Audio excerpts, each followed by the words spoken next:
Good morning, everyone, and thank you for coming. My name is Julie Miles, and I am the assistant producer for the forum. We would like to thank the Huron-Wendat, the Haudenosaunee, and the Anishinaabe for their stewardship of this land that they share with us through the Dish with One Spoon Wampum Treaty. Over the summer, we are partnering with CBC Ideas to consider the 5 freedoms through a series of discussions examining our relative freedom and the challenges it faces both within ourselves and in a social and political arena. Today is the 3rd installment of the series. Our discussion will consider freedom from oppression, considering the forms of oppression and how it shapes who we are both individually and collectively.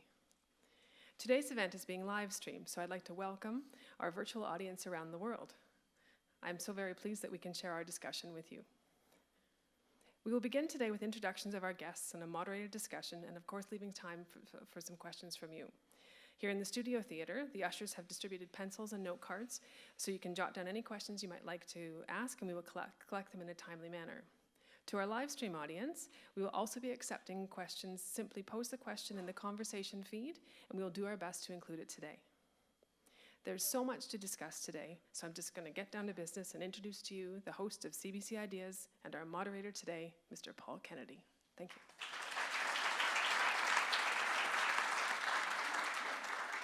Thanks, Julie. There really is a lot to discuss, so I'll be very brief in this introduction. Just to say that what we're talking about today, freedom from oppression, is something that Canadians come to secondhand almost, although maybe we'll find out that's not the case as well. It's something that I personally didn't really enter my radar screen until I was probably post-pubescent, that I didn't really understand what was going on in the world. We have people with us today who can tell us a lot about what was going on and maybe give us some indication about where we could be going with that.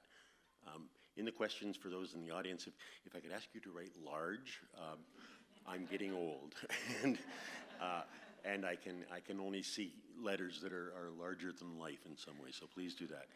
And I'll try to get those questions in at the end, but to get things rolling right off the top, we'll introduce first Bhutila Karpoche, who is a really interesting woman. She comes from, first right now, she is a member of the provincial legislature from High Park, Parkdale High Park in Toronto, a place I used to live, actually, so I couldn't vote for her this time, but I might have had I been there. I actually lived in China for a year, and I tried to get to Tibet in that period of time and couldn't do that. And I think that might have a little bit to do with some kinds of oppression, perhaps, and so I'll ask her to maybe introduce that possibility and herself to the crowd. Bhutila. Thank you, Paul. So my name is Bhutila Karpoche, and I was born in Nepal, in Kathmandu, Nepal. And the reason why I, as a Tibetan, ended up being born in Nepal was because my parents and grandparents had escaped Tibet after the occupation by China. And so in Nepal, I was, in my own family, the 3rd generation Tibetan who was born as a stateless person, because in Nepal, we weren't recognized as being residents or even having any kind of status. And so, right from the moment I was born, the fact that the state refused or could not recognize me as a person, the fact that I was born away from the land of my ancestors, away from the home of my parents and grandparents, all were influenced because of politics, political decisions. And I remember as a child growing up, our bedtime stories used to be stories that my parents and grandparents would share about their memories of Tibet, what their escape was like, how was the journey, what was the land like, what kind of life did they live? And so I grew up knowing and feeling what Tibet might have been like without ever even having stepped foot in the country. And very early on in my life, I had a very strong sense of social justice. I had a political consciousness because of the life that I was born into and because of my family's history. And because we were stateless and because the country couldn't recognize us, there was never going to be a pathway to citizenship. There's never going to be a pathway to becoming a full person in the eyes of the state.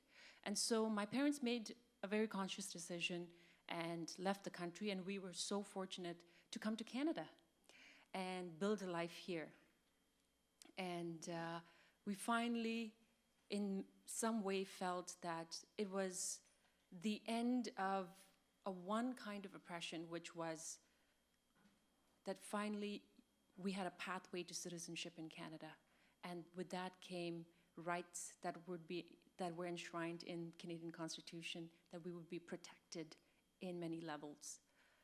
But also in Canada, as a typical newcomer in a big urban city like Toronto, we faced many challenges. We lived in a high-rise building owned by a corporate landlord that never did any maintenance work, but never hesitated to increase the rents. It was a small 2-bedroom apartment for a family of 6, so it was tight. And my first job in Canada was as a pickup laborer.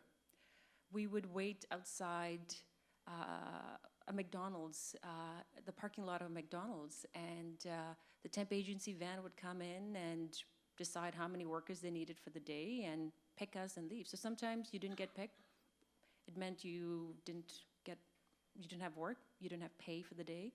And so in my experiences working and living in Toronto and in Canada, I realized that as a worker, as a temporary agency worker, I didn't have the same rights because I wasn't protected under the workplace protections. Even though the law existed, it didn't cover me. And as a tenant, I realized that the law was actually designed not to protect me, that it was geared to benefit corporate landlords. So those kinds of lived experiences for me, and with that political consciousness that I grew up with, led me to community organizing in my own community. In Parkdale High Park, it started out specifically within the Tibetan community. We have a fairly strong Tibetan community in Parkdale High Park, and it sort of branched from there. And in everything I did, I always saw the connections of how politics and policy was dictating the kind of experiences we had. It could be very easy, an easy ride, or it could be one where in every step of the way you faced a barrier, you had a hurdle to climb. And I saw how closely the personal is political. And so I decided that if I wanted to do something, if I wanted to make a difference, not just for me, my family, and the community, I needed to get politically active. And that's how I started to work on many different issues, from tenant organizing to continuing to advocate for human rights in Tibet. And it just built on from there. And one of the things in political work and in movement building is solidarity. You show solidarity and you work in solidarity with many different groups and many different issues. So I branched out because of that, because I saw the connections. And that led me to more deeply into the political world of partisanship. And I got involved with the NDP because I felt that from all the parties that existed, my values, my belief in democratic socialist principles was most closely related to the NDP. So I got active. I started working for the local member of provincial parliament, then Cherry de Novo. And I just branched on from there. And within politics, I saw that we didn't have the same kind of representation, right? Like you look at, even in my own riding of Parkdale High Park, such a diverse community. Our local high school boasts of having 91 mother tongues, but yet we had never been represented in the provincial level by a person of color. So we needed the kind of representation that reflected the population we serve. And I wanted to not only talk the talk, but walk the talk. And when the opportunity opened to run for the nomination in the riding for the NDP, I went ahead and did that. And it's just built on from there. And I'm now elected as the Member of Provincial Parliament for Parkdale High Park.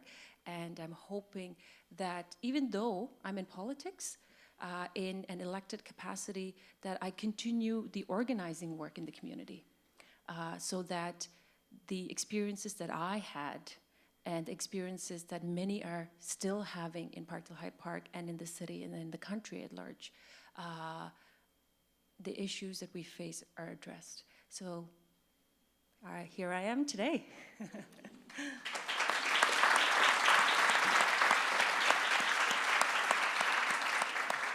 I should perhaps point out that Bhutila is the first person of Tibetan heritage to be elected to public office in North America.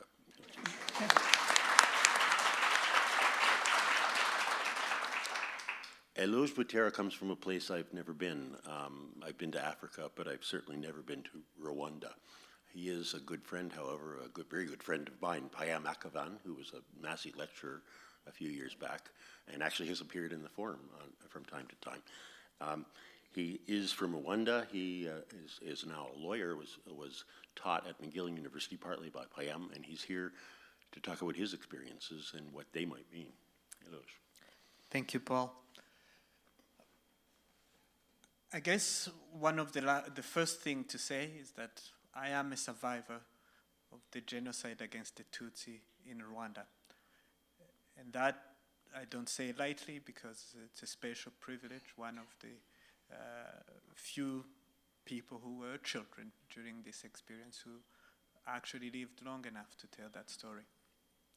In 1983, the year I was born, Rwanda was a military dictatorship in which the political elite used the oppression of Tutsis as a core feature of the government structures.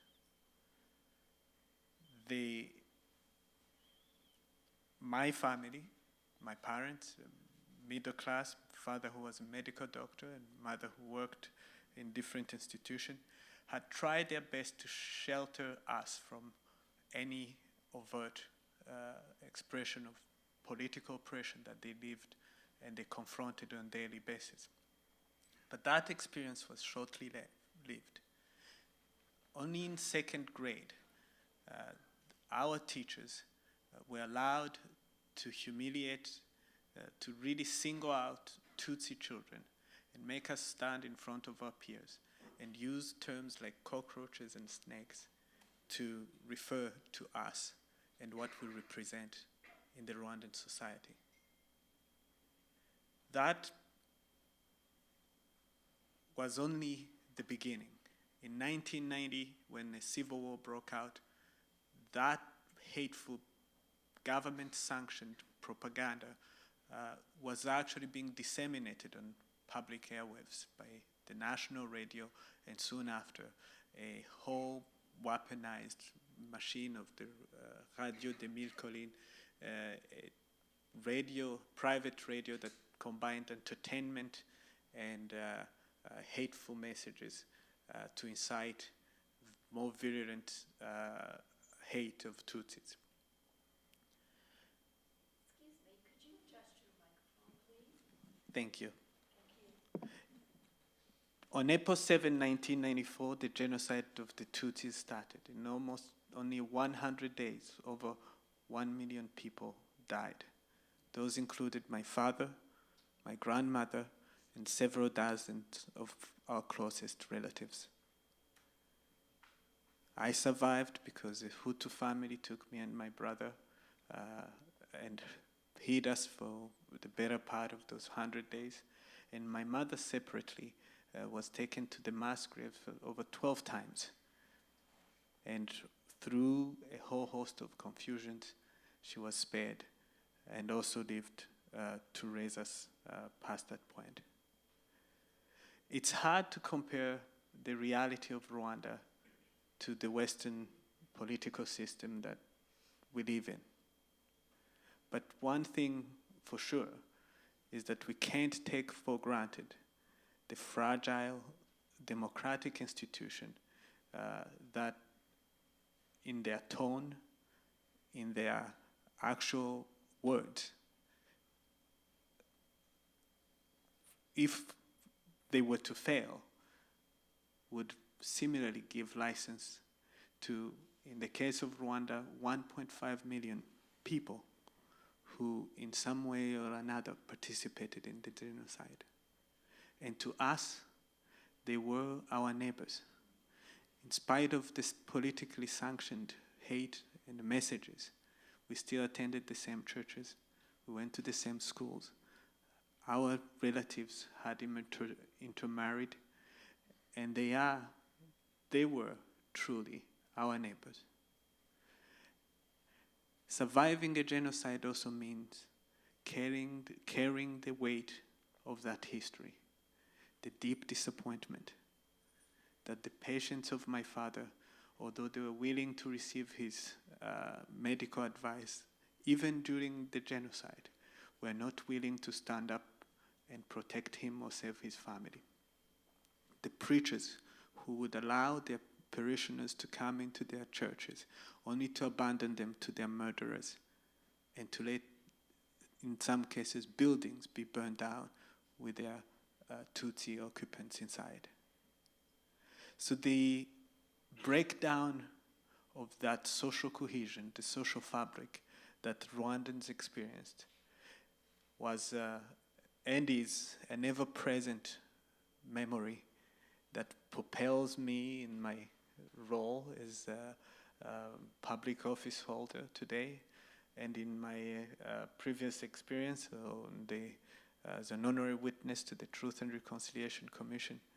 There have been big flashing warning signs that the fragile coexistence that we hold here in Canada, the ability to disagree without being disagreeable, the ability to confront each other in the hope that ours will be a more just society. That requires patience and constant engagement and constant renewal that, yes, we look different, we sound different, we believe in different things, but all of that should be propelling us towards a destination, towards a future in which our own children will never have to experience what we lived through in Rwanda. So we can never take that for granted, but the patience also to get those interactions right, to honor one another's pain, is also a key feature of this constant tension between a violent revolution when you're outraged and a complacency not to interrogate the past because it has always been so. I'll stop here.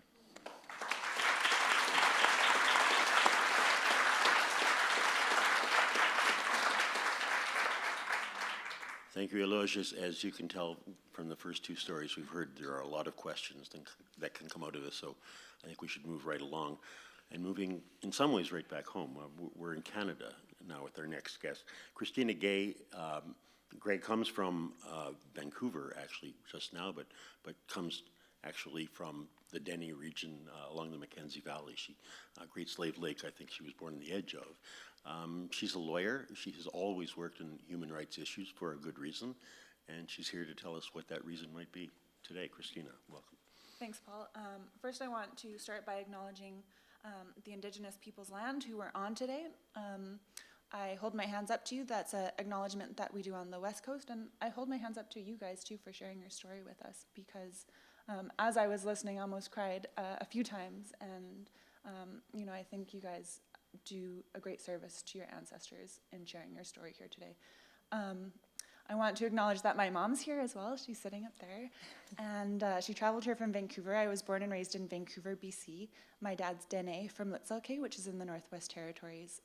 And my mom is Tsimshian from Lakwalams, which is in northern British Columbia. So part of my story is also recognizing their story and where they came from, and who I am is really a reflection of who they are. And so I've asked my mom if I can share a little bit about that story, and she said yes. And my dad is no longer with us, but he would be really proud if I could share part of his story as well. So part of my story, or their story, is my mom's mom came down to Vancouver from Prince Rupert, which is very close to Lakwalams, near Alaska, and she had many children, under the age of 10, and from when they came to Vancouver, they lived in the housing projects near the downtown east side of Vancouver, and I think it was a really hard time to be First Nations in Vancouver. It was hard to get a job. There was a lot of racial discrimination that happened. Indigenous women were being disenfranchised under the Indian Act, meaning they could no longer live on the reserve. And there was a lot of hatred that was happening. And so I think that resulted in a lot of poverty for First Nations, but also segregation. And segregation still continues, but it's a lot more silent, and it's something that we have to really fight to recognize. And I think as Indigenous person, I'm always like, where's the other Indigenous people? Who else here is Indigenous? So I think back then, a lot of Indigenous people lived together in the projects because that's where other Indigenous people lived, and so they felt comfortable. And similarly, when I was growing up, I grew up in a housing co-op called Sinala Housing Co-op that my mom helped to start. And so I grew up around a lot of Indigenous people from all over Turtle Island, which we call North America. And so I felt really comfortable going in and outside of people's houses. I would just knock on their door and say, can I play with your cat? And that's just the way it was. It was a real community. And that community still exists in Vancouver. There's a very strong community aspect for Indigenous peoples there. And so when I moved to Toronto, I also similarly look for that community aspect of Indigenous peoples. And you talked about solidarity and people who stood in solidarity with me. So that's my mom's story, really, but and part of my story. But my dad's story was a little bit different from my mom's story. He was born in Yellowknife near Litzelke. Litzelke is on the southeast end of the lake, and he always said that he grew up on the land, and so his grandparents helped raise him, Louison Desjardins and Maria Del Desjardins, and so that was something that he felt really proud of. It was who he was as a Dene man. And he spoke our language of Chipewyan, and he would talk about his grandparents making his clothes and living on the land. And so he instilled that sense of be proud of who you are for being Dene, and this is who you are, even though he went to residential school for many years. And through that, as we learned through the Truth and Reconciliation Commission, that Indigenous people were made to feel inadequate and not allowed to speak their language, not allowed to have long hair. Like he had long hair, and they made him cut his hair short. So that kind of assimilationist policy that Canada imposed on Indigenous people had an effect on people like me, where I wasn't able to live with my dad because he suffered or lived with the intergenerational effects, the effects of trauma from residential school, which I live with the intergenerational effects of trauma of residential school.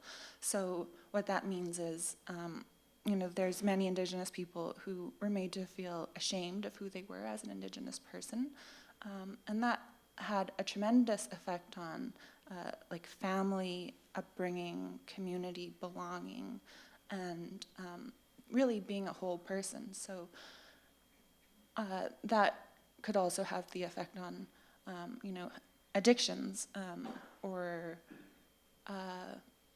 abuse or poverty, has those kind of effects. So that's something that I've had to overcome. And so when thinking about oppression, that's what I think about as oppression is assimilationist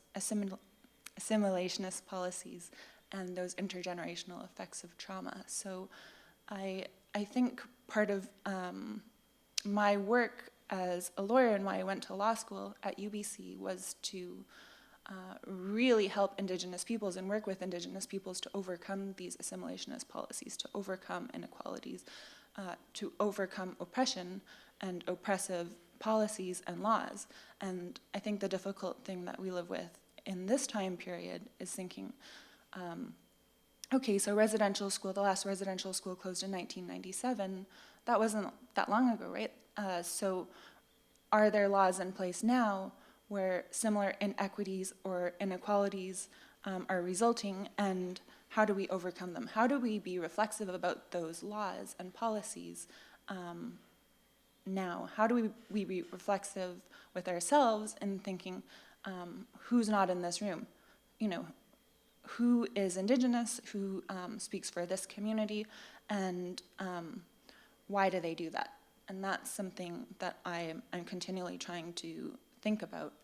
And so I've worked as a human rights lawyer in Toronto, and I've worked at Aboriginal Legal Services, where my job was to challenge government laws and policies to help create equalities. And so I hope to continue to do that. And right now, I'm going to be going back to the West Coast to start a master's program at the University of Victoria to look at how Indigenous laws were part of, or are part of, the human rights system. How are they being looked at in that system? And that's, I think, really where my vision is and my heart is sort of in creating more equal opportunities for Indigenous people. And what are those laws that I have as a Dene person, or as a Tsimshian person, or as a Métis person, and how are those laws already being looked at within Canada? How is Canada a multi-juridical system? And I think it's a really exciting time to be part of this discussion and this dialogue, especially as at the University of Victoria they have their first Juris Indigenous Doctor program, and so it's part of that same sort of dialogue, and so I think is really exciting. So thank you.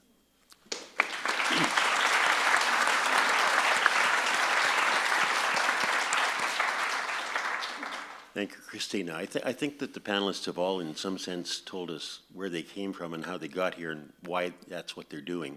We can maybe get a little more of that in the conversation that goes. But first, I want to draw on a tension that I think I pointed out in the introduction and actually came from each of the speeches as well. And that is, as Canadians, we can sit back and say, oh, that's oppression, and that happens far away.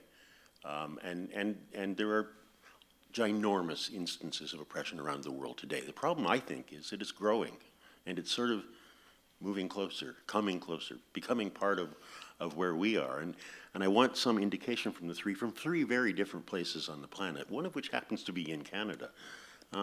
How do you deal with that apparent distinction between here and there, between the very, very bad and the apparently very, very good, but even within the good, there can be the bad. And you mentioned it first, Bhutila, that in Canada you confronted things that maybe weren't as oppressive as where you came from, but they're oppression as well. Mm-hmm. And how do you deal with juggling those two, measuring, weighing them, I suppose? Mm-hmm. For me, I think that what I experienced and what I observe is both, whether it's back in Tibet or whether it's here in Canada, the oppression manifests in different ways, right?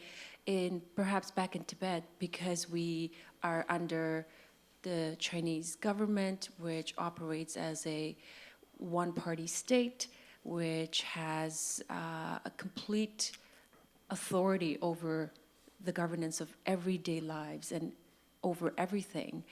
Here, we are in a democratic, so to speak, democratic country. But at the end of the day, when you look at the day-to-day life of a person, like what are the challenges are they experiencing? There, it might seem very explicit, you know, okay, there's one person who has all the power and that's how things are run, and so that's why that seems like an oppressive regime. But here, we have a system that's designed to privilege certain groups over the others in a more covert way. For example, and I'll tell you this because one of the things as a community organizer that I do is I knock on doors and I talk to people.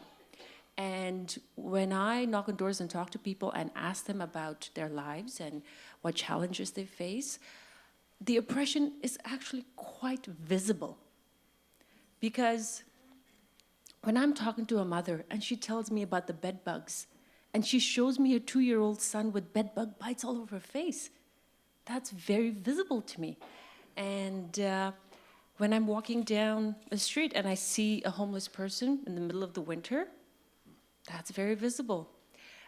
So I think that here perhaps what's slightly different is because we are within a democratic system, it almost feels like it's masked. We don't necessarily pay full attention to it, or perhaps we just call it something different. We name it differently. And so I think that no matter which systems you live in, at the end of the day, every person has a very simple wish, which is just to live a happy life. And so when you have the daily challenges, to people, it doesn't matter who's in power, as long as they can live a decent life with dignity. And so in both situations, you face the similar kind of challenges. Yeah. I would, I guess, start with pointing out that the here and there concept is actually no longer the case. All of us carry around devices that have components from dozens of countries. We drive in cars that are made by components from dozens of countries.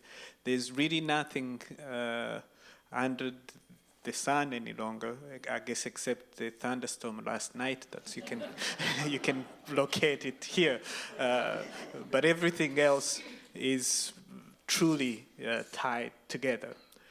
And the question I would put to you is whether the systems that allow us to have 2 different electronic devices, when somewhere down the chain a kid may have been risking their lives digging down a mine to get the coltan to allow the cheaper prices, the stitching in our clothes, the reality of our lives, and our willingness to accept without questioning the ethical underpinnings of our way of life is our own contribution to what we may think is the oppression that is happening out there. So the point being that yes, Canada is not a one-state party. We are not sitting in Ottawa dreaming of some crazy schemes to violate Canadians' human rights. But the role and the way the global economy is structured we can't exist in that context without questioning the ethical underpinnings of every single aspect of our lives, because we are all interconnected. The second piece is the fragility of all the political systems. Growing up in Rwanda, the hate messages, we all knew that we were not cockroaches. We could look at ourselves and not see tentacles and antennas. But deep inside, that dehumanization actually took hold. That we could see ourselves as subhumans. We could see ourselves as the object of that total destruction. And the oppression that renders some of us invisible.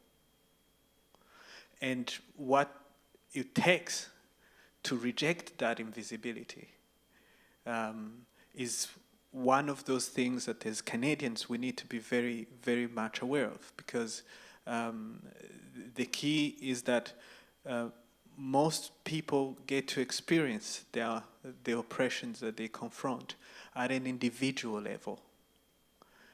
It's those doors, those glass ceilings that are visible to you, but that may be a common day reality for other people, that are the source of the kinds of resentment that make people out there in those or other places take to the streets and choose violence to do what we would refer to as resist their perceived oppression. So in the Canadian reality, I would say we can't afford to only look at the politics. Now, the politics can get scary, but we can't afford to only look at the politics without actually opening the box to look at our neighborhoods, at our day-to-day interaction, to really question what some have called the vulnerability principle that creates those, the poet once called the nobodies, the invisible people in our society whose franchise we should be working hard to return and to rehabilitate. Christina, you come from that part of Canada that has perhaps been oppressed. So you have a very different attitude, I suppose. You've felt it here all the time. Yeah, can you repeat the question?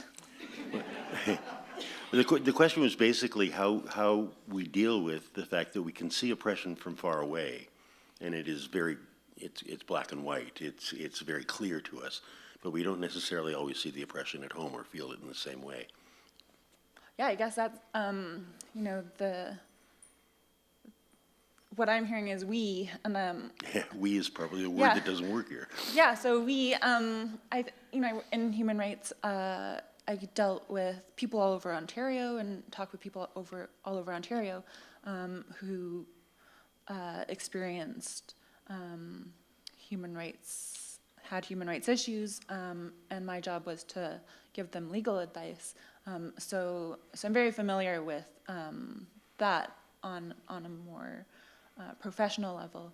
And then when I was working at Aboriginal Legal Services, it was more on a national level, doing interventions at various courts and trying to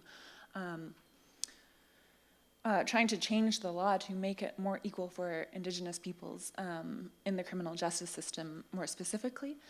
And so I'm really familiar with trying to fight for equal treatment of Indigenous peoples with other Indigenous peoples in Canada. So laws are sometimes created in Canada where in one place it might be one way, in another place it might be another way. And so you can challenge those laws to see if you can change them to make them more equitable. And so that's using the Charter of Rights and Freedoms, and that's available to everyone in Canada. And I think it takes a lot of work, and as a lawyer and as a claimant, to bring those claims forward. It could take years and years and years. It's not a fast process. And similarly for Indigenous rights in Canada, we have Indigenous peoples are under the legislation of the Indian Act, and you can use Section 35 of the Constitution Act, which you mentioned, to challenge those laws. And so that also takes years and years and years to challenge. Indigenous peoples had to fight to have inclusion of their rights in the Constitution when it was changed in in the 80s. It wasn't given. So all along, I feel as though Indigenous peoples had to continually fight for that inclusion and fight for their rights where it wasn't freely given. And it isn't any different today. I think the political system has changed a little bit, and now Indigenous peoples are very visible, and I think very good at advocating for themselves, as they always were. But it's the visibility, I think, has changed a little bit in the last few years, and I think that started to change, especially with Idle No More when that started to happen, and people saying, no, like, we're not okay with this, and we're going to do something about it. And I felt as though there was a strong systemic shift in Canada when that happened, and Indigenous peoples were taking to the streets to round dance. And for me, it's more about like a coming together of Indigenous peoples, and even more so with the Truth and Reconciliation Commission, I felt like there was a shift. So we have these gradual shifts, but we have to keep pushing the boundaries a little bit. I'll ask a question which is a bigger question jumping off of the shift and what we're seeing happen. I have to say, and maybe I woke up on the wrong side of the bed this morning, but if I look at the world, it seems the world is moving towards oppression. And this to me is both very disturbing and also sort of surprising. A couple of years ago, I studied history. I was an historian. I'm a lapsed historian now, I suppose. But I suddenly realized I'm in history, and this is strange for a 65-year-old man to come to that realization, but I'm living it. You people have all lived history. I studied it and assumed it was in the past. And suddenly I realized, no, this world is very like worlds that I studied, that were worlds tending towards oppression. And I see the world sort of now tending towards oppression, not just in the bad, awful places on the other side of various oceans, but even here at home, close to home. I see things happening in democratic societies, in Western liberal societies, that scare me. What is your general impression, the three of you? Are we moving in one direction or another? Are we moving, I would say, backwards in time, backwards in moral space? Or is there some sort of progression towards democracy, towards values of freedom, values that don't emphasize or endorse oppression? Yeah. I would say that we need to pay a meticulous attention to what is actually happening to people out there. The reality is that we have taken a habit of looking at political systems and judging electoral outcomes as the only indicator of what is changing in those places, but never fully interrogated the oppression generated by poverty, by the absence of women in public spaces. We never fully interrogated what people didn't ask, partly because they didn't know. Today, everybody can see the American dream on their cellular phone, and they know and they have the appetite to come and live the way we do here. And when people are asking that, they're also asking for leaders who will come and be decisive in delivering that, and delivering that fast. And that, to a North American, from a North American perspective, is very strange, because we like a fair debate. We like a fair campaign where there's a certain predictability. We have a constitution since 1867 that tells us exactly what the feds and the provincial can and can't do. And sometimes the parliament proposed things that we didn't know that they could do, and we spend a whole day with our heads reeling. But I think we need to put a bit of water into our wine about how much of a doomsday reality is unfolding in the world out there. The second piece is how much of our own reality that we need to revisit.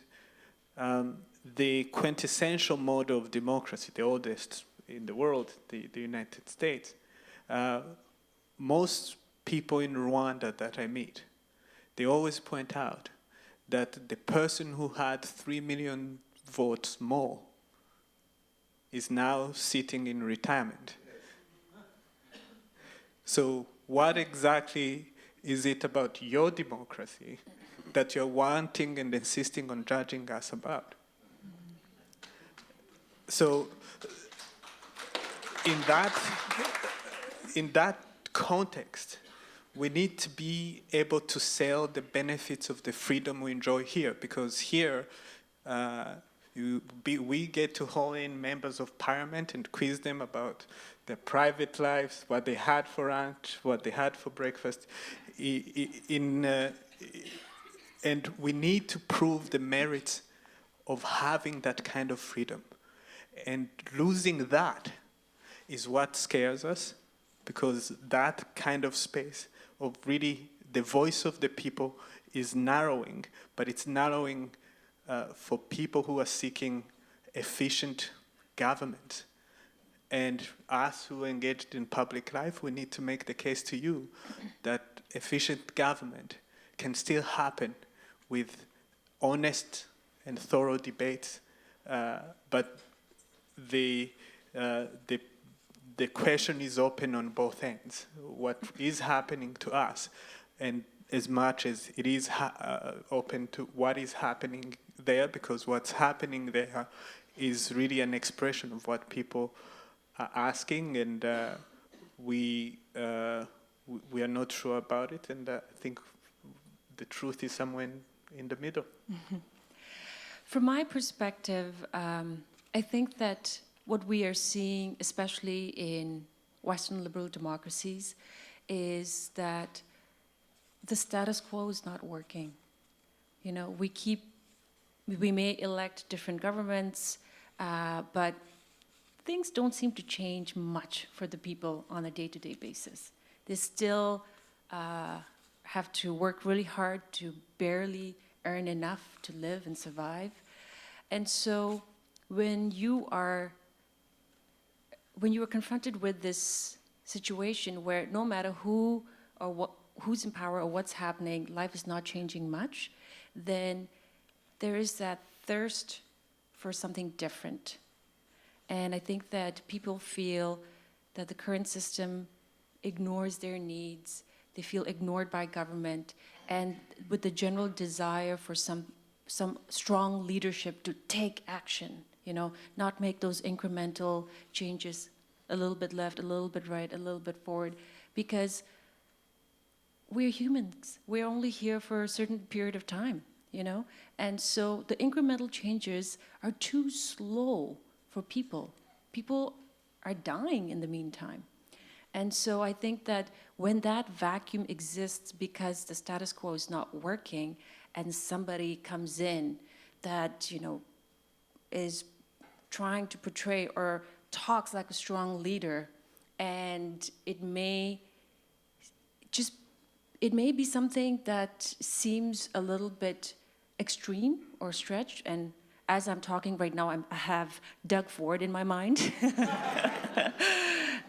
But then, for the people, right? Like, why is it that people are attracted to somebody like Ford?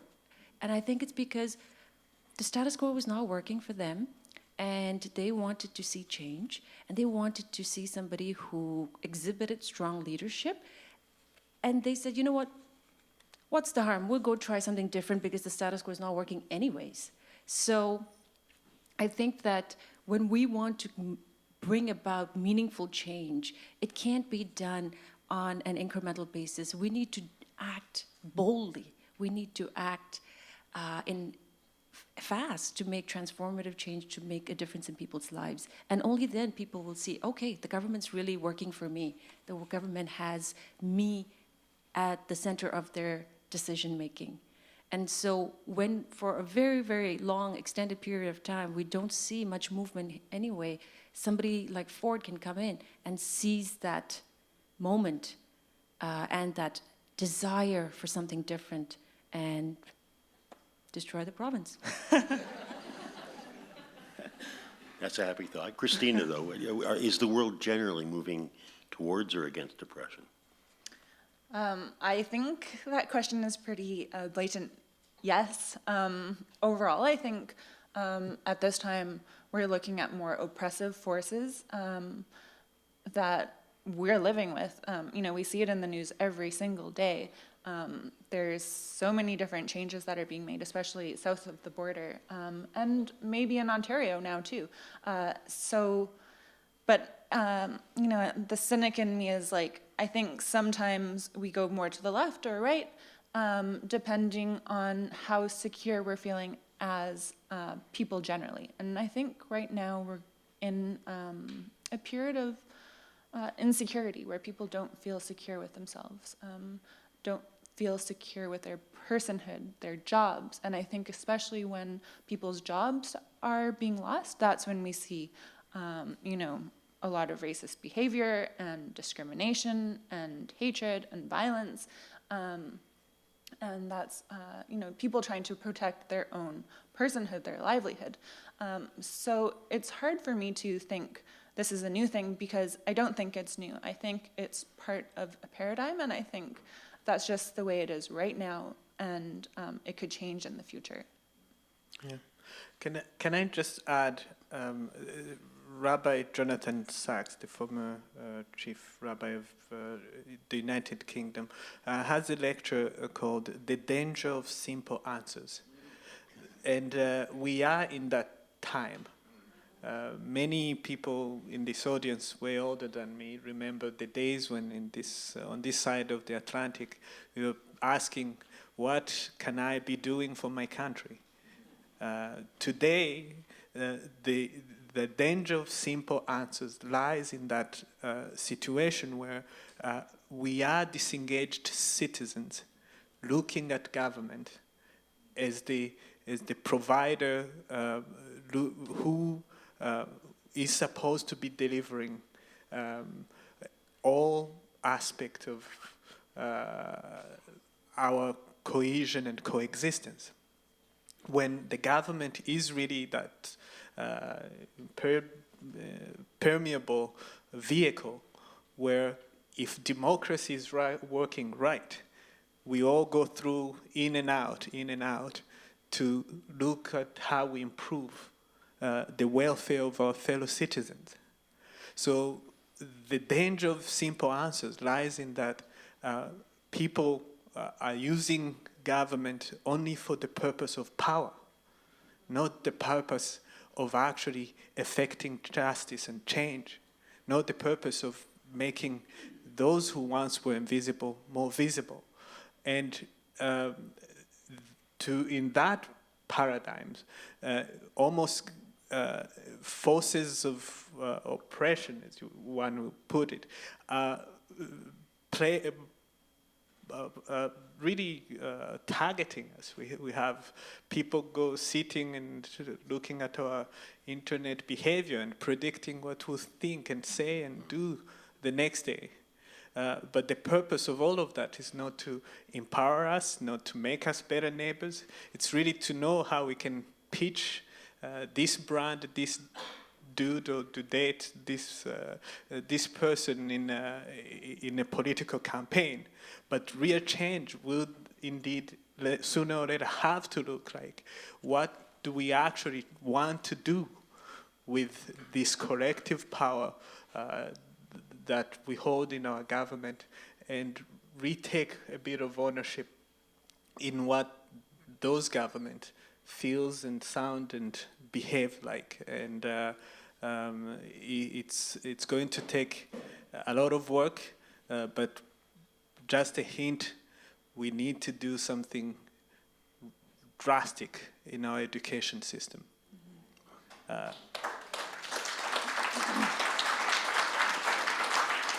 That response obviously got a positive reaction from the audience, and I think I know why.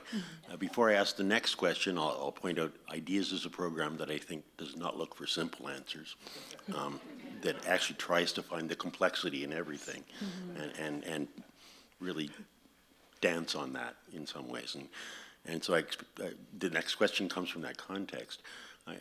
I spoke earlier with my own perhaps incorrect perception that the world seems to be moving to hell in a handbasket fairly quickly. In that, I can already see the germs of something much more exciting.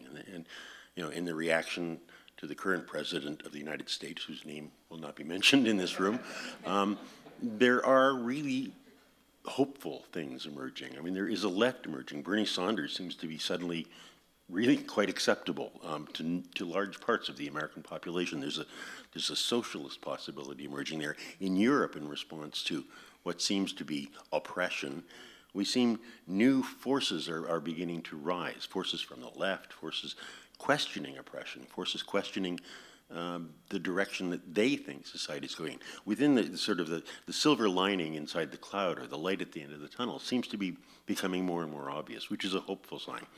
And I guess I'm looking to the three of you for any examples of that. Do you see, in response to what's happening today, something that we can all look at and say, well, this is where the future might lie? Christina. Like sheepishly, not me. I talked about some of the hope that I saw in the last few years, and I think we all just have to look within us and think about that hope individually, and collectively what we want as a society and what we want for our children. And I don't really see any one movement at this time that I can think, yeah, like that's so amazing, because I just, everywhere I go, I talk to different people and hear about what they're doing and what's going on, and I travel a lot. And so it's not within one specific city or one specific region, but generally, like, I feel as though there is a hope. And, you know, the topic of today is oppression, and the opposite of that is freedom. And the topic generally is freedom from oppression. So how do we move from freedom from oppression is really the big question. And I think it's just individually we have to look within to fight oppression and to look towards like love of our community. Yes, I mean, I think especially south of the border, where we see a great interest in democratic socialism right now. Of course, Bernie, brought that at the forefront during the presidential elections, but we see now so many young people engaged in various primary races and other levels of government, especially coming up in the midterms. And I think that everybody's aware of people like Alexandria Ocasio-Cortez, who ran on a democratic socialist platform and beat a 10-term incumbent who spent 10 times more money. And I think that when you look at the heart of the platform that she ran on, it's very simple because the principle of universalism is something that can work anywhere, and because it works for everyone. So when we talk about healthcare for everybody, when we talk about education for everybody, it's really putting the power in people's hands. It's making sure that at the end of the day, we have still a democratic system, but we put in place socialist principles that will serve people. And we're not in a society where the first day of the year, by mid-morning, the CEO has earned more than the worker will earn in an entire year, where the 1% controls more than 90% of the wealth. So that inequity can only be addressed when we reorganize ourselves, when we make when we make the principles of universalism at the heart of it, where we work on social justice over market justice, and where we have state, and by state I mean, you know, the people at the heart of our society and not the market. Because we know when the market is the center of the world, everybody's just driven by profit. So I think that what we're seeing south of the border, and we have a little bit of that here already, because we do have a public healthcare system, we do have a public education system. Obviously, it needs to be strengthened, enhanced, and spread across different sectors. But to me, I see that as something hopeful and something that we can work towards. Now, for full disclosure, my public office, I work for the federal Liberal government, for Minister Ralph Goodale at Public Safety. I'm one of his senior policy advisors. So in terms of change, I think the argument we've made 3 years ago about hope, to me at least resonated in that the outlook that is required for us to take the kinds of necessary changes to their fruition will require a great deal of patience. It will require that our education system don't produce only workers, but produces citizens. And you don't do that in 4 years. You have to do that in a generation. It will require that the reason that the CEOs are getting away with these profits is because we consume what they are selling, and they get paid on what we are buying. So taking on the roots of consumerism does require a change in our attitude, a change in how we inform ourselves on everything, from the bed we sleep in, to the clothes we wear, to the food we eat. So I am hopeful, and the change we are seeing is women. The future of our political system, and really salvation, is more women coming to the fore. And this panel just shows you exactly where we're headed, 2 to 1. But I believe we are seeing, because the questions that are being asked are very different. The way the questions are being put, the way the decisions are being advanced is different when the women are in charge. We have, unfortunately, a situation where there's only one woman left standing at the Confederation table, but hopefully that won't be for long. But the future of our democracies here and elsewhere in the world is in the hands of really, because by having women at the table will not only change our politics, will change our attitudes towards one another, and that genie is out of the bottle, and the strong man syndrome is just the last kick of patriarchy that's on its demise. Christina. Well, I think Eloge raises a lot of really great points, but I think patriarchy is inherent in democracy. So how do we fight those ideals, right? Because democracy was created by men in France in the 18th century. And so what we live in now is sort of a carry-on from that, those ideals. But I think one point that I really wanted to raise, which you mentioned, was hope. And I couldn't help but think of in 2008 when Obama was running and he won the presidential election, and he had a whole campaign based on hope. And there were these really excellent flyers or posters that were done by Shepherd Ferry that just said hope. And that was a really interesting time in our history because I felt like collectively we were really hopeful. At that time I was in Guatemala when he won. And I remember down there, the Mayans who I was working with, they were really excited and they're like, yes, this is great.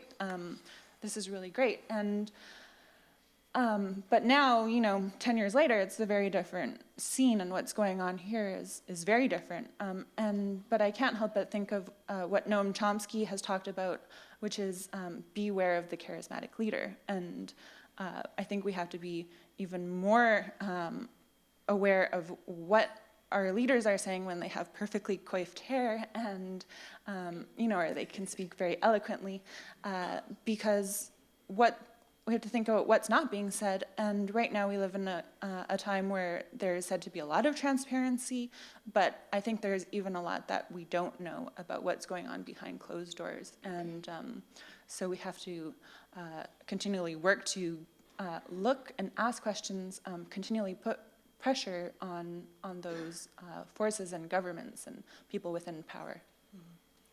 So to add to that, as a woman who ran in for political office, I agree with Christina that right now we know the answer in the sense that the future is female, but at the same time, we're working still within the system that is designed for men.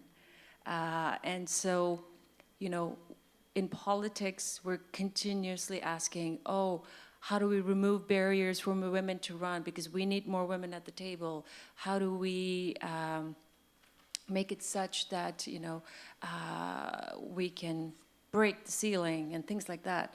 But at the same, you can do all of that, but really, the system itself needs to change. Because as long as this is the current system, especially first past the post that we have here in Canada, if that doesn't change, then we will never have that same representation that's required with women at the forefront and with women leading, because it's designed for men. So if you want to smash patriarchy, we change the system that we have currently and move into a really in-depth and meaningful discussion around what electoral reform looks like here in Canada.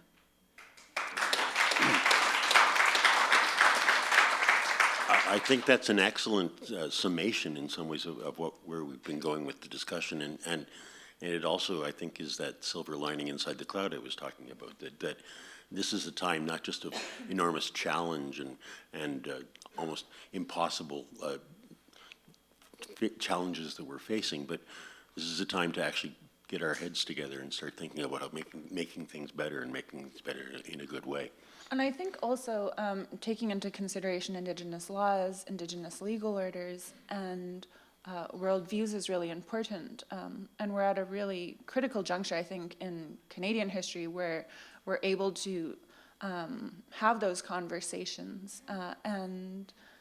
So I think that's something that will continue to be built within Canada, especially as we continue to have these dialogues like this. Yeah. As people can see, I have enough questions here. It would take me as long as we have left to just read the questions, but I don't think that's a good point.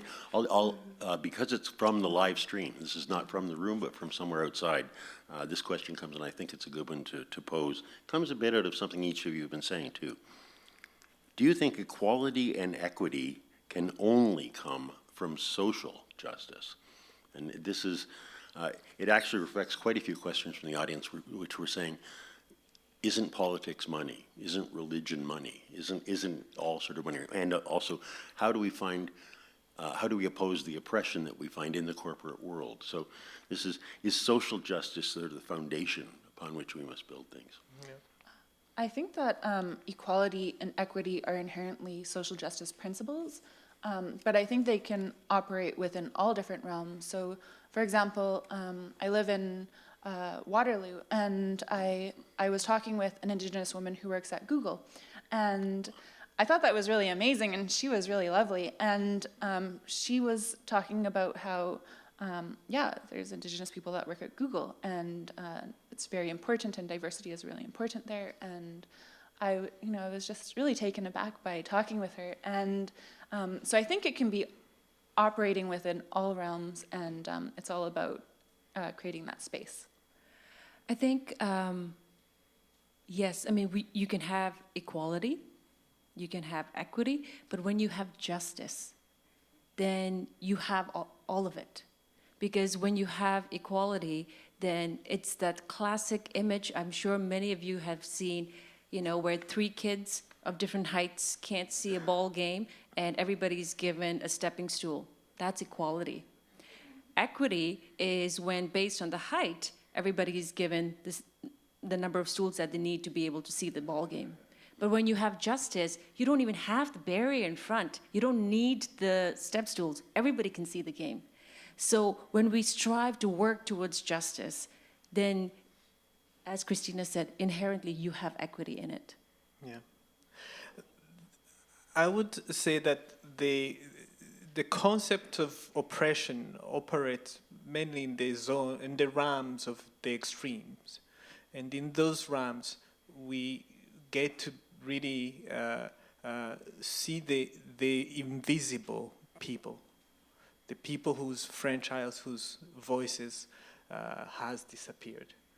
And in those realms, social justice is, Obama used to say in his speech, is that ladder that reaches there to actually keep that movement going. But the reality is that, especially in a country like Canada, the people who came here before we did have also a claim of, we've been here, we hustled. We were talking this morning about your childhood home, where basically families went and dug, worked on the floor of the factory to build this country into what it is. And the quintessential middle-class white men still need to feel heard and seen in this country. We can't take me to make them the nobody. And to make those things happen, all sectors of society need to be at the table. Our politics need to work differently, our education need to work differently, our economies need to work differently. So social justice is essential for those of us who are new arrivals, who have to really build our lives from scratch, those of us who've been left on the margins of Canada's progress, but the second, third generations of Irish workers, of the Italians in the Little Italy in Montreal, of the Greeks who came and hustled in this country, they also can't disappear because we have arrived. And a just society will have to honor what I would call those historical pains, that we all come to this table with a little bit of a pinch on our heart that we need to honor, to respect, and then use it to fuel a society that works differently. Because, I would repeat this, we now know what the 1% has, and we all want it. So to actually, if we all were to have it, we won't have a planet. But figuring out how we coexist together is that challenge. And we do need to basically be doing what you're doing here, an idea of opening every book and trying to get ourselves in that space. This is a question from the audience that, in some way, the panel has talked about already, but from very specific positions. And I'll throw this first to Bhutila because I don't think you did mention anything about it, but the other two did. This is a method of dealing with oppression or dealing with the aftermath of oppression, and it's truth and reconciliation, which was used in Africa, which has been used in Canada now. What is your experience with it? And we heard brief comments from the people on the extreme ends of the panel here, but Bhutila, truth and reconciliation, is this a viable method of dealing with oppression in the past and trying to prevent it in the future? Absolutely. And I think that, the work that was done here in Canada around truth and reconciliation was a big step, because the first part of this term is truth. And I think that right now we're still in that stage, because while there's some work around reconciliation that has started, and it doesn't mean that they don't have to, that it comes in a particular order. There is some work going, but I think that for most people, we haven't fully dealt deeply with the truth. And I think that, as Eloge mentioned, it really, really starts with a strong public education system where we teach children about the true history of Canada and what has happened. And for somebody like me, who came to Canada when I was 18 years old, so I skipped the I didn't have a public education system here in high school and middle school in Canada. For somebody like me, that when I come here, I don't come in with thinking that, this is Canada and learn about Confederation and all of that, but go further back. And so for me, the challenge and the responsibility as somebody who has come and immigrated to Canada is learning that truth. And so we in Canada need to make sure that everybody, whether they learn it through the public education system or whether they learn it at some different point in time, and that can be through citizenship tests and things like that, that everybody has to go through, that we do that work. Because unless everybody is in it, unless we all accept it, then it's very, very hard to be able to make meaningful change. And for somebody like me, again, having come from a family history where we experienced some similar things, in the sense that, in Tibet, it's the same. You're treated as second-class citizens, or not even citizens. You are told not to speak your language. There are more non-Tibetans than Tibetans in Tibet, even just pure figure-wise, the population-wise, where in every aspect of your being, there's some sort of discrimination. So when you have come from that history, it's especially important that wherever you are going, you honor and you learn the truth of the place that you're entering. And so I think absolutely it's critical.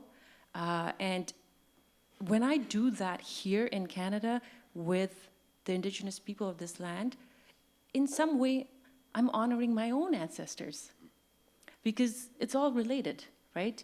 And I'm also making sure that through my actions, I am also accepting and spreading the truth of my family history. So for me, I see the strong connections between that. Eloge, you were actually an honorary witness at these Truth and Reconciliation hearings here in Canada. What did that mean to you? The Truth and Reconciliation Commission here was a very powerful experience. One, because as a survivor of a genocide in Rwanda, the staggering,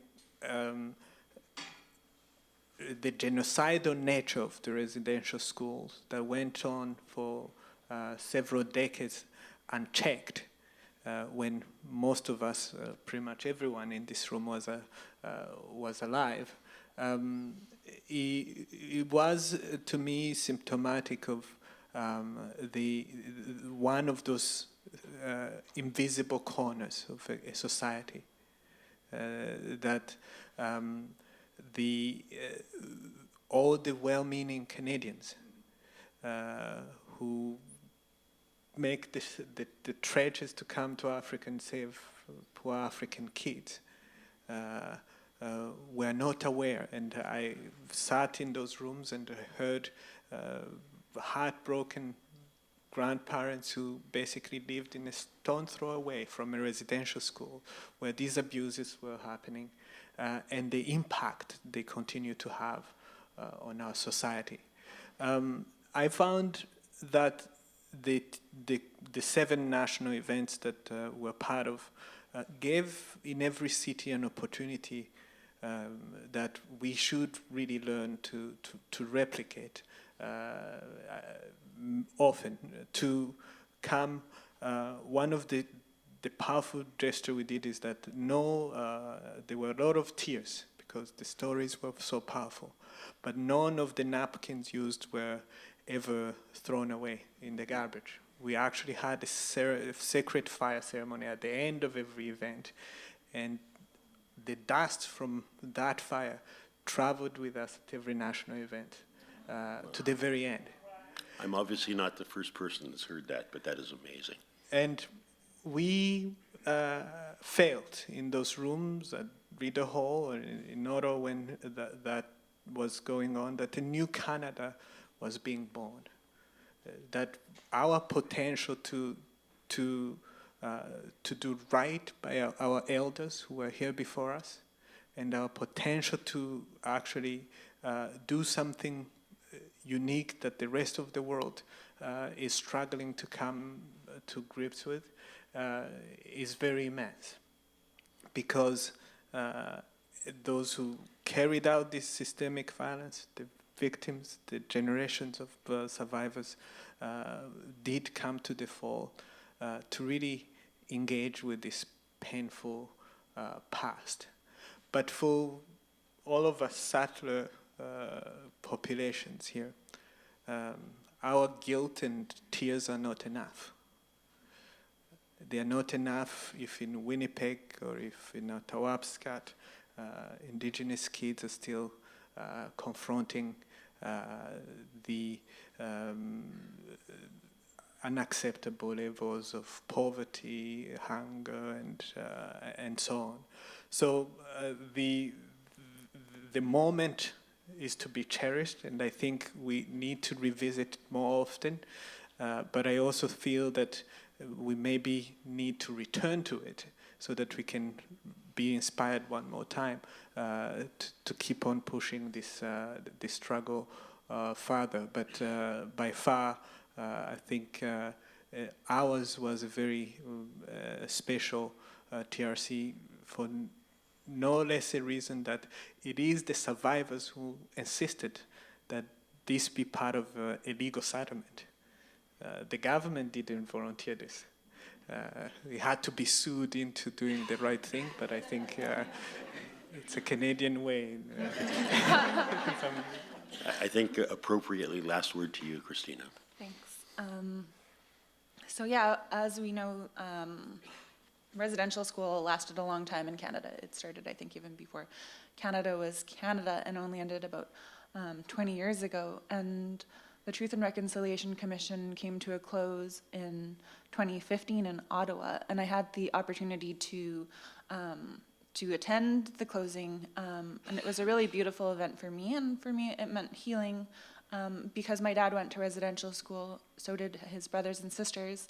I have aunts and uncles that also attended, so it was very personal, and it was a personal reason why I wanted to attend, and it was beautiful, and I'm really glad I did it, because before that, I held a lot of anger and resentment towards the government, and not knowing, I think the thing that I want to express to everyone is that people didn't talk about residential school when I was growing up. I had to ask my dad when I was a teenager, "Did you go to residential school?" And I just kind of looked away, and he was like, yeah, I did. And he was like really taken aback. But think about all of the years and generations of people who didn't talk about this. So having that conversation was really important for me, and attending the Truth and Reconciliation closing and the Walk for Reconciliation was really healing for those reasons, because it gave us the opportunity to have a dialogue about this dark chapter in Canada's past. But Eloge mentioned, there's still children that are part of the child welfare system in Canada who are being taken away from their parents. So how do we reconcile that? I think that's a difficult question, and there's been a number of human rights cases on the subject and a number of court cases, and the most recent one was the First Nations Child Caring Society, where they tried to bring the government to account in reconciling this and the ongoing systematic oppression of Indigenous children in that system. And I read the court case, it's 200 pages long, and I think it's really important to continually look at these cases because they're ongoing. And similarly, reconciliation is an ongoing discussion. So how do we look at the calls for action which the Truth and Reconciliation Commission put out, and how do we get governments to have these dialogues? And I think one of the difficult things right now in Ontario is around the education system and having this reconciliation syllabus and dialogue in classrooms. So, I think it's really difficult. I think we continually have to bring out those old dusty papers and say, yes, the government, we have these documents, we need to put them into effect. We need to hold the government to account still, right? And that's what I think is really important. I think we need to keep asking difficult and complicated questions, and I think we've done so this morning. Before Julie comes back to the stage to close the morning, I want to thank you for coming out, and I want you to join me in thanking this panel.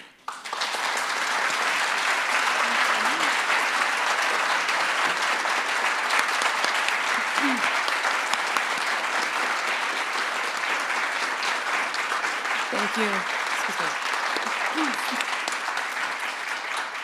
Thank you, Paul, and thank you to our guests. Your leadership and strength is inspiring, and we thank you all for your work you do and that you continue to do for others. We're a little bit over time, so I'm going to go really fast and say thank you so much to everyone here in our audience in the Studio Theatre. Thank you to our audience around the globe for being with us. And please visit our website for more exciting forum events that are coming up in August and September and October. Thank you so much.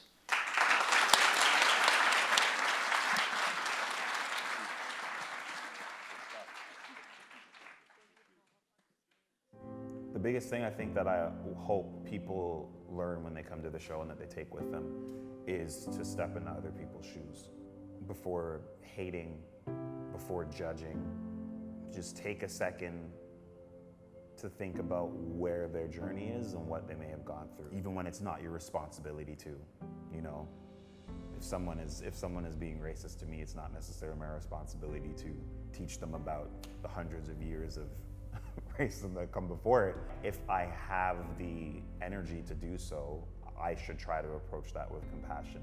The same way that I would hope that someone would approach me with compassion if they see me walking down the street with a hoodie on listening to my music, or if they see me driving in my car with hip hop blasting from the windows just driving on the street, or if they see me just sitting down existing as a Black person. See things from other people's perspective before you judge. Because the minute we begin to do that, I think we'll be starting to take steps to get towards a better place for society. Jean Louise, when we first meet her, is obviously in search of something. She needs to find Scout again. She needs to find the person who had clarity about right and wrong, and she needs to find the person who had the voice to speak up, to not be part of the silent majority, and I think that's what she's in search of in these moments. It's so powerful to me that almost daily there's a news story or a podcast or a headline that I can relate immediately to this production. Racial inequality and racism in general is thriving in our world, and I think it's everybody's responsibility to stand up, to speak out, to not be a part of the silent majority anymore, but to find that courage to call out racism and inequality when they see it happening, and to be kind to people, and to, again, just remind everybody that we're all created equal. We're human beings. I think hate and prejudice can infect people. Anytime anyone, an adult or children, can talk about racism, if they can talk about racial injustice, that is a step in the right direction, if they can confront it.